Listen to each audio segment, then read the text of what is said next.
ஆண்டவராகிய இயேசு கிறிஸ்துவின் நாம் மையப்படுவதாக இந்த காலவெளியில் உங்கள் யாவரையும் பார்ப்பதில் மிகுந்த சந்தோஷம். Early morning with Jesus series உங்கள் ஆவிக்குரிய வாழ்க்கைக்கு மிகுந்த பிரயோஜனம் உள்ளதாய் இருந்து கொண்டிருக்கும் நான் விசுவாசிக்கிறேன். தொடர்ச்சியாக உங்களுடைய ஜெபங்கள் தேவை. நீங்கள் செய்கிற ஒவ்வொரு சப்போர்ட்டுக்காக நன்றி. If you want to partner with us, நீங்கள் கீழே தெரிகிற நம்பரோடு நீங்கள் தொடர்பு கொள்ளலாம். If you want to send your prayer request, கீழே தெரிகிற மெயில் ஐடியில் உங்கள் ப்ரேயர் ரெக்வெஸ்ட் நீங்கள் அனுப்பலாம். கர்த்தர் உங்கள் ஒவ்வொருவரையும் ஆசீர்வதிப்பாராக. எப்படிலாம் ஜெபிக்கலான்றதை குறித்து பார்த்துட்ருக்குறோம். இன்றைக்கி ரொம்ப அழகாக முக்கியமான ஒரு காரியத்தை குறித்து பார்க்க போகிறோம். மத்தேயு 5:44 ரொம்ப டஃப்பான காரியம் தான். But God wants us to do this. நான் வாசிக்கிற கவனிங்க. இது உங்களுக்கு பிடிக்குமா தெரியல, பட் நீங்கள் கேட்டு தான் ஆகணும். நான் உங்களுக்கு சொல்லுகிறேன், உங்கள் சத்துருக்களை சிநேகியுங்கள், உங்களை சபிக்கிறவர்களை ஆசீர்வதியுங்கள், உங்களை பகைக்கிறவர்களுக்கு நன்மை செய்யுங்கள், உங்களை நிந்திக்கிறவர்களுக்காகவும் உங்களை துன்பப்படுத்துகிறவர்களுக்காகவும் ஜெபம் பண்ணுங்கள். ரொம்ப ரொம்ப கஷ்டம் இல்லை? ஒரு மெச்சூர்டான பிலீவராக நம்ம என்ன பண்ணணும்னா, மெச்சூர்டாக ஜெபம் பண்ணணும்னு விரும்புகிறார் ஆண்டவர். எப்படி ஜெபம் பண்ணுமா? உங்களை நிந்திக்கிறவர்களுக்காகவும் உங்களை துன்பப்படுத்துகிறவர்களுக்காகவும் ஜெபம் பண்ணணும். நம்ம மைண்ட் வாய்ஸ் என்ன தெரியுமா இருக்கும்? நன்மை செய்கிறவனுக்கே நான் ஜெபம் பண்ண மாட்டேறேன்னு சார், இதில் வேறு நிந்திக்கிறவனுக்காகவும் துன்பப்படுத்துறதுக்காகவும் நான் எப்படி ஜெபம் பண்ணுறது? நன்மை செய்கிறவனுக்கு ஜெபம் பண்ணுறனோ இல்லையோ, அதுக்காக ஜெபம் பண்ணக்கூடாது இல்லை, அவங்களுக்காக ஜெபம் பண்ணணும்.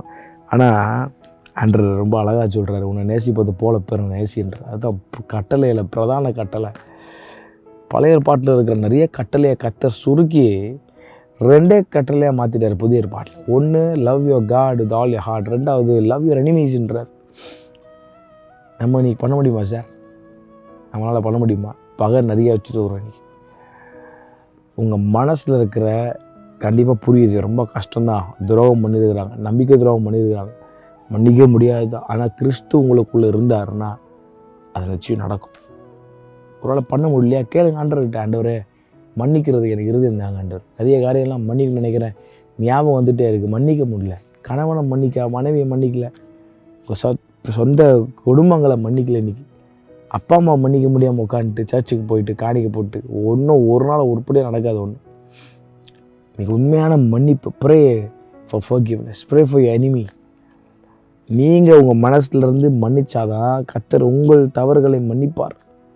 கிறிஸ்து உங்களை மன்னித்தது போல நீங்கள் ஒருவருக்கு ஒருவர் மன்னியுங்கள் என்று எழுதப்பட்டிருக்கிறது. அப்போது உங்களை நிந்திக்கிறவர்களாக, உங்களை பற்றி தூற்றி பேசுகிறாங்களா, பேசிட்டு ஒன்று அவங்களுக்காக ஜெபம் பண்ணுங்கன்ற ஆண்டவர். உங்களை நாசம் பண்ணுறாங்களா, உங்களை துன்பப்படுத்துகிறாங்களா, வேறனே உங்களை காலேஜில் கார்னர் பண்ணுறாங்களா, வேலை ஸ்தலத்தில் ஒரு சகோதரர்கிட்ட பேசும்போது சரி வேறனே நான் கார்னர் பண்ணுறாங்க, ஆண்டவர் சொல்கிறாரு, love them, pray for them, pray for them. மெச்சூர்டாக ஜெபம் பண்ண காலத்துக்கும் இதுக்கு அப்படியே நன்மை செய்கிறவர்களுக்கு மட்டும் ஜெபம் பண்ணு. உங்களை உண்மையை நிந்திக்கிற ஒரு துன்பப்படுதலில் ஜெபம் பண்ணி பாருங்கள். You are reflecting the heart of Jesus there. அவர்கள் உங்களுக்குள் இருக்கிற இயேசுவை பார்ப்பார்கள். உங்கள் மூலமாக அந்த வெளிச்சத்தை தேடி வருவார்கள். கர்த்தர் தாமே உங்களை ஆசீர்வதிப்பாராக. ஆமென்.